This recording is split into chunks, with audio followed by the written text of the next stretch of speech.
I wonder how fast I can spin this. This is so stupid.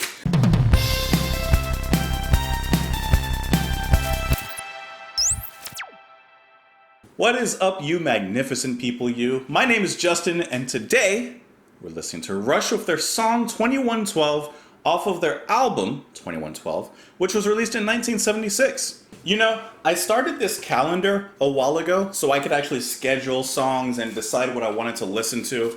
And can I tell you, I haven't followed it like at all. Like today's schedule is totally different from Rush 2112. But you know what? It's a longer song. I got the time. You guys have the interest. I'm gonna do 2112. And this would be nice for me because I haven't really listened to a lot of older Rush. I've heard more of like mid-career Rush, but I haven't heard a lot of the earlier side, so this would be kind of nice to listen to. Anyways, as always with these longer songs, I expect to miss some things, to get some things wrong, but you know what? That's kind of the fun part of a first listen. Regardless, I hope that you guys enjoy the video. Hopefully you have a wonderful weekend, a fantastic day, a beautiful morning. You can join me on Twitter. You can join me in the comments down below. As always, thank you so much for your donations to the channel as well. And without further ado, let's do this. Hopefully this is a nice surprise. This is 2112, the whole suite by Rush. Let's do this.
What can this strange device be?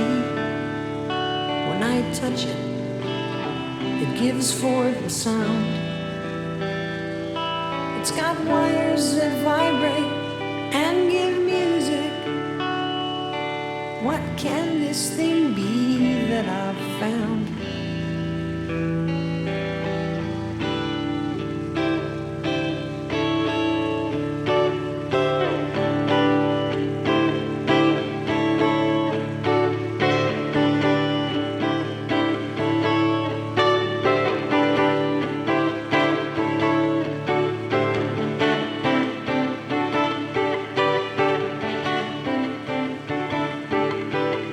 See how it sings like a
escape to realms beyond the night. Dream, can't you show me light?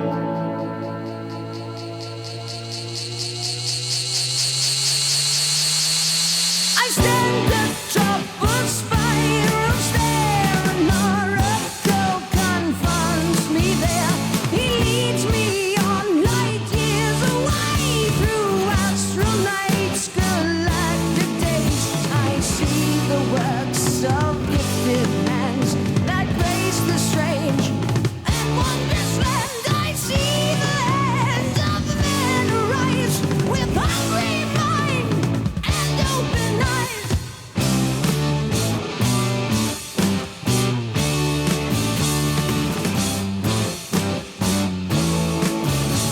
They left our planets long ago. The elder race still learn and grow. Their power grows with purpose strong to claim the home where they belong. Home to tear the temples down. Home to change.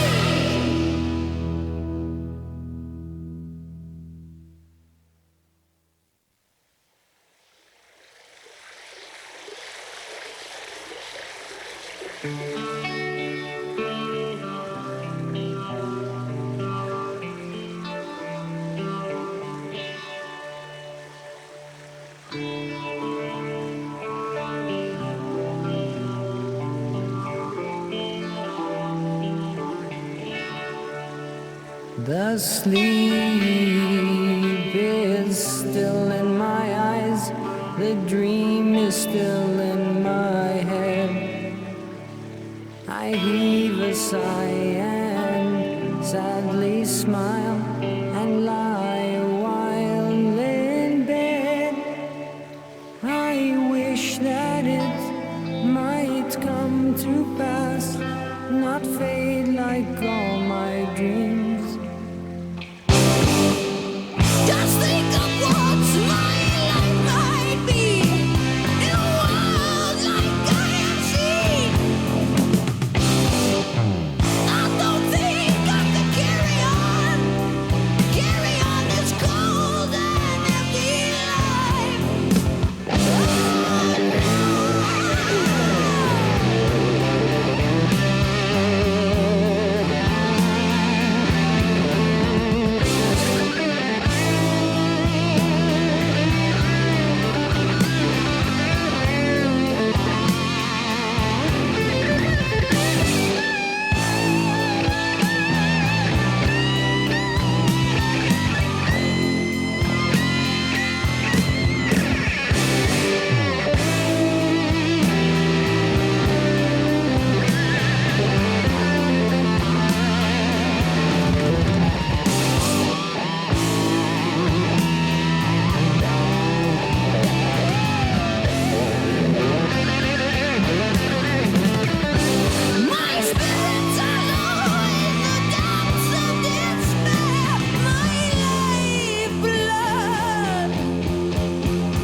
that was one of the best songs that I've heard from Rush, and now I understand the hype behind it.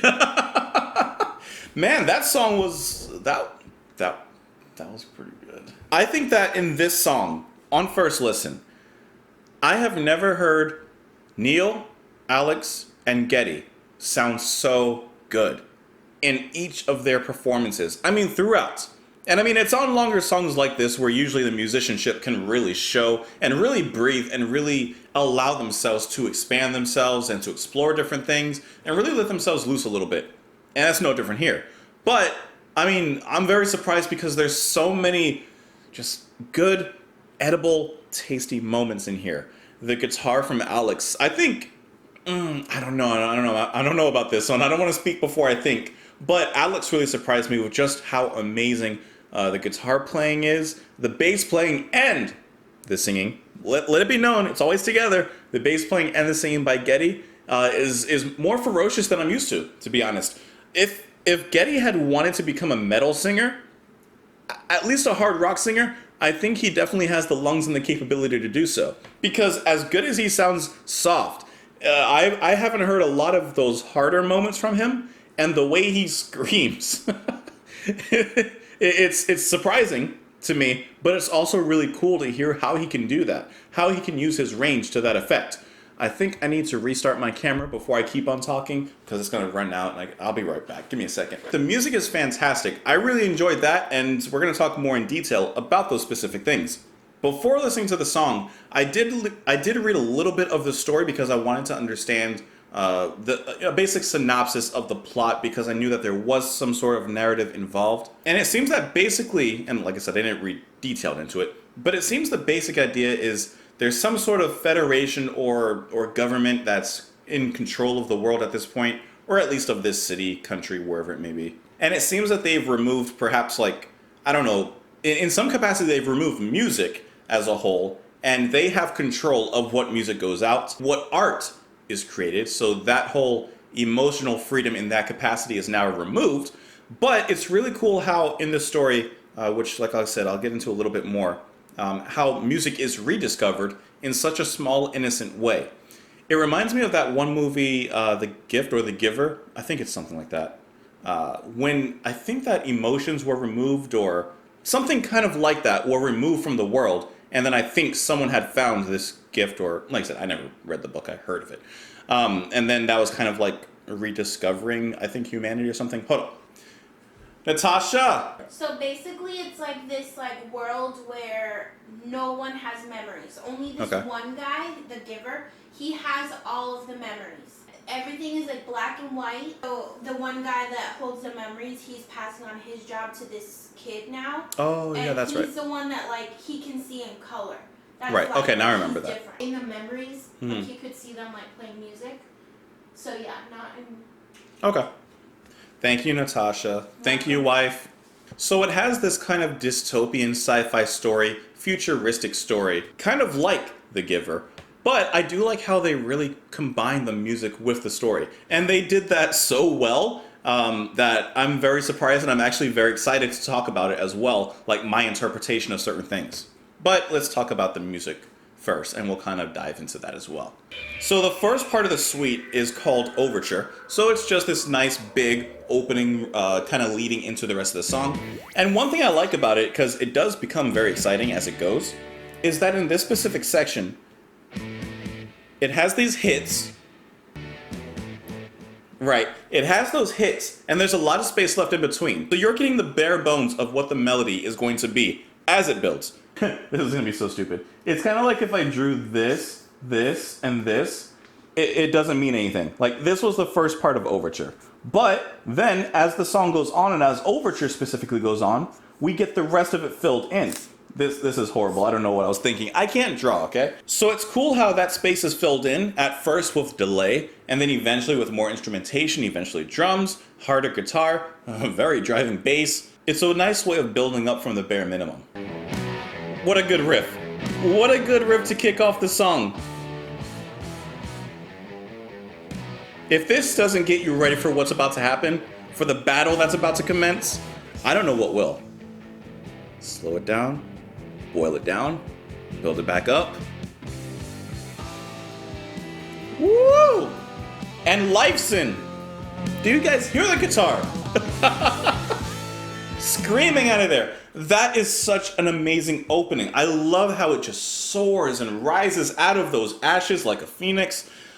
It's a really nice opening. It's nice and it's very emotional as well. And then we get this little blip, and the meek shall inherit the earth before it kicks back into the song, leading into the second part of the suite, Temples of Syrinx, which sets up the bad guys, the dictatorship that's in charge of this world. And as you notice, the music is pretty heavy for this section.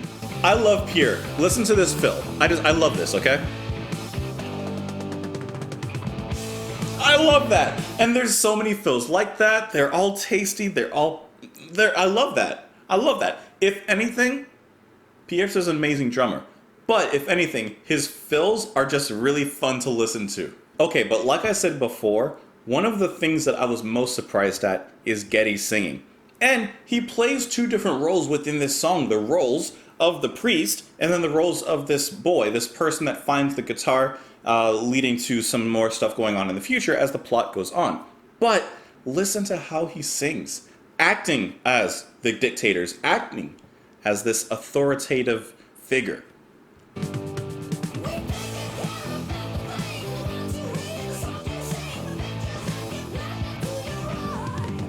Woo! There is so much friction in his voice. I think that is so cool. He's singing high, he's singing rough, he's singing aggressive, and at the same time, doesn't he sound pretty comfortable? Like, it sounds strained, but it sounds like power strain. And he still adds that little bit of, like that little vibrato, that very quick vibrato that he does a lot in a lot of his singing, but it's so cool the way he does it here because when it's mixed in with that grit, it just sounds so cool. It still sounds very vocally pleasing as well. And listen to the bass at the same time. Same time. And another thing, I'm going to pretty much say it every time I listen to Rush, but for three people, they have such a big sound. This is three people. That's it. That's it for this. That's a cool break. That is so cool. I love that break as it gives it space, brings it right back up. And the lyrics, like I said, this is taken from the point of view of these priests who have control of everything. And I like how the song opens up. We've taken care of everything, the words you read, the songs you sing, the pictures that give pleasure to your eye.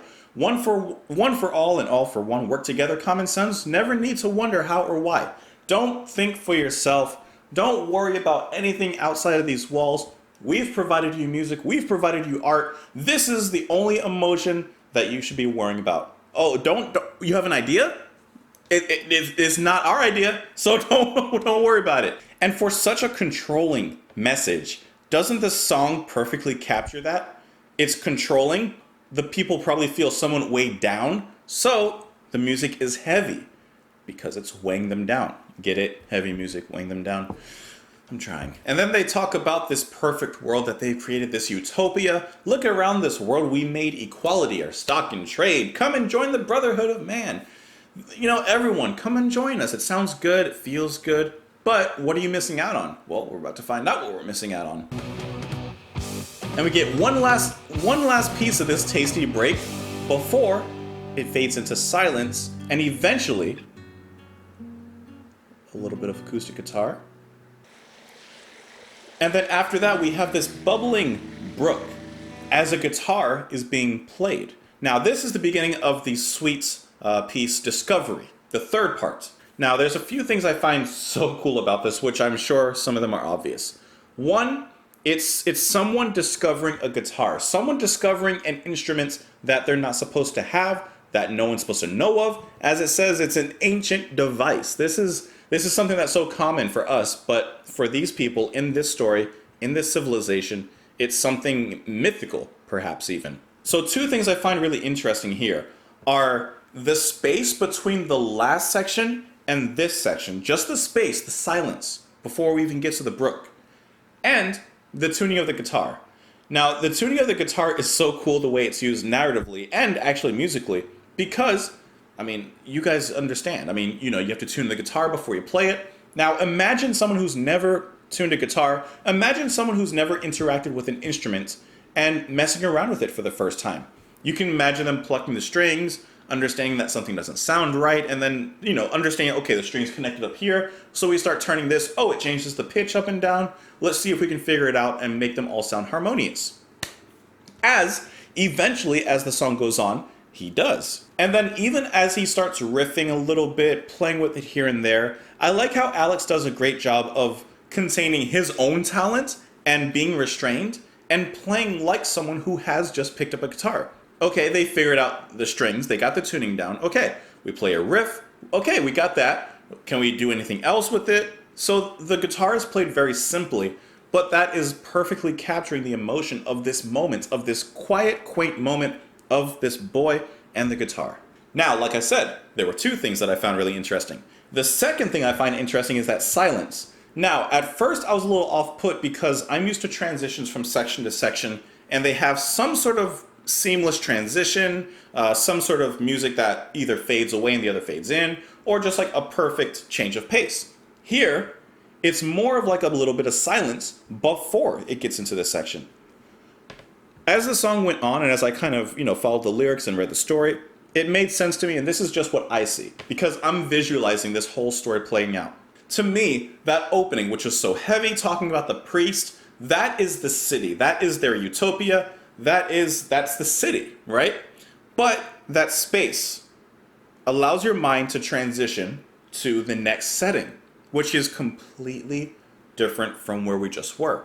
Tonally, setting, music, lyrically, everything changes. And that little bit of space before the brook comes in, before the tuning guitar comes in, allows your mind to drift to the next setting, to visualize the next place that the story is going to take place in. And it actually works really well narratively because of how different it is, because of how contrasting it is. And then imagine the pure joy on the kid's face when he's learning the guitar for the first time, playing with it, messing around with it. Think about when you were younger, or whenever it was. Think about, for you musicians, the first time that you picked up an instrument, the first time that you laid your hands on the guitar, started tuning it, the first time you set your hand on a piano and started playing around with it, or the first time you just started singing in the shower. Wherever it may be, those first few times, and actually subsequent times, are amazing moments when it's just you and the instrument bonding with each other. And I think that the way that Rush captures that is so beautifully done, because it really does feel like we're watching in, or listening in rather, on an intimate moment between the boy and his guitar. Oh, I feel like I just talked for a while. Even the guitar playing after he kind of gets it, it kind of sounds like folk country acoustic playing, which I think also adds to that nature of this is just a small, humble moment between a boy and a guitar, not necessarily some big, grand thing, Maybe in his heart it is, but the actual moment itself isn't. And then once again we have a tonal shift just by the way that Geddy sings. His voice has gone from rough and gritty and heavy to light and joyous and happy. And even the music, as the bass and drums kick in, becomes a lot more uplifting. This is so much more positive and happy than the world that we were previously thrown into. And the lyrics at the same time reflect these thoughts. As he discovers the guitar, what can this strange device be? When I touch it, it gives sound. You can imagine this person what is this thing and why is it making noise? And he immediately captures the feelings of the guitar when he says, see how it sings like a sad heart and joyously screams out its pain. Sounds that build high like a mountain or notes that fall gently like a rain. An instrument has the capacity to emote every sort of emotion and every sort of feeling, to convey all of those emotions. And I like how immediately he has picked up on that. And that just shows how much of a strong connection a person can have to music. And why I love doing this channel. And then with this part and the transition into its next part, I kind of imagine him taking this guitar so excitedly, ready to show the priest. And he's about to get a little bit of a stark reality check in the way they react to him.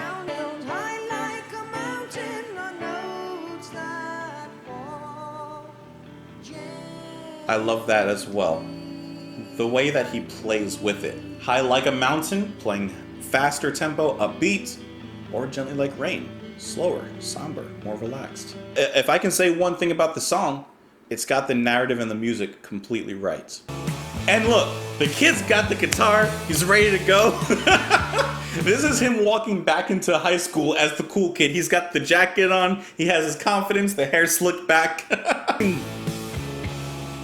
His heart is elated right now because of what he's found, and he's so excited to show it to these priests. And like I said before, he's gonna get a little bit of a reality check on this one. Such powerful singing from Geddy, and yet very dismissive lyrics from him as well. So as the person is showing the priest the guitar, the priest, once again captured by Geddy's vocalizations here and the heavier music, they're saying, yeah, we know, it's nothing new, you know, it's just a toy. It's worthless to us. If it's not the music that we've been sending out to you, then it's not worth anything at all. Like, toss it away, it's trash, get rid of it. And the contrast between the priest singing and Geddy singing as this person who's discovered the guitar, that is so cool the way it goes back and forth, because musically it even makes sense in its transitions back and forth. It is literally a conversation between the two parties. As you've probably noticed, the music is so much lighter when he's singing from that perspective of the boy, rather than the heavier, more aggressive tones as he's singing from the perspective of the dictators or whatever. I had a brain moment right there. And then as they're so dismissive of the instrument, of this discovery that you can imagine he's so excited about, he says, I can't believe you're saying these things. You know, they can't just be true. Our world could use this beauty. Just think of what we might do. So he's not even thinking it from a selfish perspective of, you know, well, look at me. Look at what I'm going to do with this guitar. He's saying, think about what we could do. Still inclusive of the priest, still understanding perhaps his assumed role in their rulership. And he's saying, you know, think of what we could do for the world, you and me. But they're like, nah, bro, we're good. I'm sorry, I love the drumming.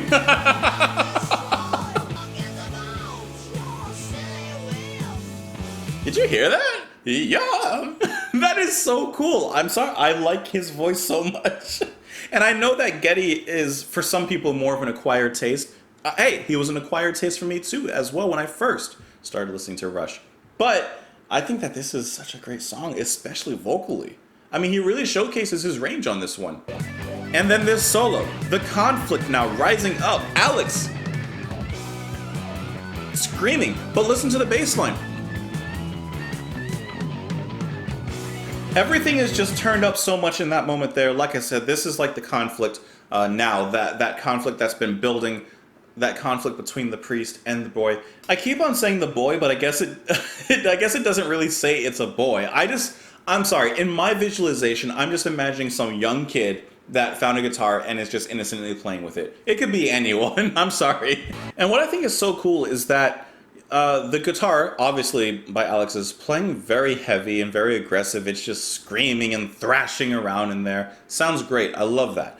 But if you listen to Geddy in the back of the bass, he's not necessarily playing as aggressive. I mean, he's playing very strong-handed, but he's keeping a very particular rhythm in the way that he plays that actually keeps a certain constant in the song so that it doesn't go too over the edge or too far.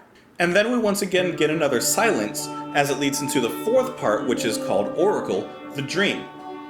Okay, once again, there's a few reasons I love this section. We return to the motif of the guitar. Just the guitar with a little bit of effects on it as far as I can tell. Beautiful. Now, this harkens back to section 2 with the discovery, when it is the protagonist with the guitar. But now our protagonist is asleep and dreaming. And what is he dreaming of? He's dreaming of the very thing that he had discovered that day. He's dreaming of the guitar. And the guitar is playing once again in this very beautiful and soft melodic tone, but with that extra effect on there, it adds the idea that he's dreaming. It's so cool! Woo! Sing it, Geddy, sing it!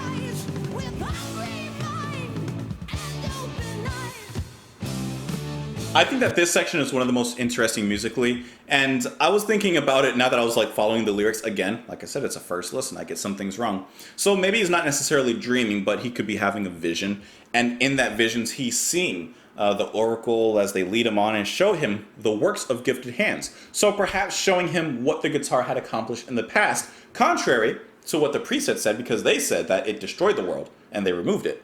But the oracle is showing this vision to the protagonist, who is showing him that the guitar was a thing of beauty. Music was something not to be controlled, but to be freely enjoyed by everybody. And doesn't this sound perfectly capture that celebration? Woo! I like that. I like that. The bum bum bum da da da da. I don't know what I'm doing. This really captures the idea that, you know what? I guess I am right. I guess I should just take my own steps to unleash this music into the world, to show people what the guitar is, to show people what music is and art is and creativity and imagination. And we also get some of Geddy's strongest singing in this particular section. The partnership between Geddy and Alex. That is so fantastic. By the way, that is in the sixth part called Soliloquy, which now the protagonist seems to be alone in some capacity, and it seems that they actually die at the end, and I'm not 100% sure why, because I'm not sure what transpired lyrically, because it does say, my spirits are low in the depths of despair, my lifeblood spills over, and it seems before that they're kind of reflecting on their dreams and a little part of their life, and they're thinking about what their life could have been. So it looks like that the protagonist actually dies at the end of the song, and the way that Geddy unleashes that last note before he resigns himself to death is so powerful. I think that you can actually imagine, like I said, I mean, before I finish my sentence, I really think that this song is very visually appealing. It takes a very talented and fine band, like Rush, to be able to play music for you that also gives you images in your head, that also plays out like a film. It's kind of like if you read a book. If you read the book and I read the book, it's the same story, we're reading the same lines, the same words, but you're going to have a different idea of how someone looks, how places look, than I am. So it's kind of like that. This is like an auditory book that we're listening to. We're getting the story, we're getting the setup and the plot, and we're getting the same ending. It's the visualizations that are able to come across for you, for me, that I think make this song really cool. Woo! I think this is really cool. This is a very beautiful ending to the song. And then we get another riff. I think this might be the same riff as kind of like in the beginning. Don't quote me on that. But we get one last riff and one last big moment to kick off the rest of this band, or the rest of this song rather. And the song once again dives nose down into a very heavy moment, and I like the bass a lot in this one. And this section at the ending of the song feels like a battle. It feels like a war has begun. Everything is just burning down. Everything is thrown into chaos. And at that moment, the lyrics are, "Attention all planets of the Solar Federation," which is repeated 3 times, "we have assumed control." So as to who assumed control, I'm thinking that this dictatorship has assumed total control. The protagonist has died, the guitar, I assume, has been destroyed, and they have established re-control of everything. So this totalitarian dictatorship has taken over again. Or it could be another party or some other planet or country or federation or alliance that is actually coming in and attacking the dictatorship. And they're the ones that are assuming control, perhaps giving us a happier ending. I don't know. I feel like this ending might be kind of like Inception with the spinning top. I don't know if it's a dream or not. It was a dream. So usually when I talk about the song, I split up talking about the music, and then at the end I talk about the lyrics. I felt it was actually more appropriate with this song to talk about both at the same time, just because of how well they work together and how integrated they were with each other. So those are my final thoughts on the song. I mean, I thought that this was amazing from the instruments and music point of view, but I thought it was actually doubly amazing just because of the story and the way that the plot moved along with the music, perfectly fitting along in each step. Every step that the music took, the story was right in line with it. So it moved forward perfectly. Anyways, I hope that you guys enjoyed this first listen of Rush's 2112. Of course, we may listen to more from the album. That's only if you want. You can join me on Twitter. You can join me in the comments down below. If you have made it this far, don't forget, it's right there. just click the like button for me. It definitely helps me out. It tells YouTube that, hey, people want to watch this video, so you can definitely click that. Of course, you can share the video with people that you think might enjoy it, whether that is on Facebook, Instagram, Twitter, Reddit, I don't know, whatever other social medias there are out there, TikTok, I guess, I don't know. I hope that you guys are having a fantastic day. As always, thank you so much for the donations to the channel as well. And I hope that you have a fantastic weekend. I hope that you have a beautiful, magnificent night ahead of you. And I'll see you tomorrow. Bye.